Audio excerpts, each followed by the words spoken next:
એ સુદામા પાછા આવે છે. સુદામા પાછા આવે છે એટલે કનૈયો કહે છે કે એ સુદામા, તું તારી લંગોટ પહેરી લે, મેં જે પીતાંબર આપ્યું છે એ તો કાઢીને જા. મેં તને જે પીતાંબર આપ્યું છે એ તો કાઢી નાખ. બલરામ કહે કે પ્રભુ, તમારે પીતાંબરોની ક્યાં કમી છે કે લઈ જાય એમાં શું વાંધો છે? એ જ સમયે ભગવાન કૃષ્ણ કહે છે કે સુદામા જ્યારે આવ્યો ત્યારે નગરવાસી એવું કીધું તો આ કંઈ માંગવા આવ્યો છે, અને મારા સુદામાને કોઈ માંગણ કહે ને એ મને મંજૂર નથી.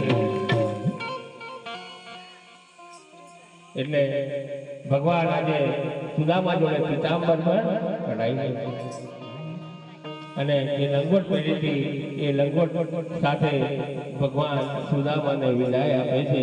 ભગવાન ધીરે ધીરે પોરબંદર જાય છે. જ્યાં પોરબંદર જાય છે ત્યાં જુએ છે તેમને આજે એમની ઝૂંપડી દેખાતી નથી. અને એ સમયે ત્યાં આગળ સુશીલા આવે છે.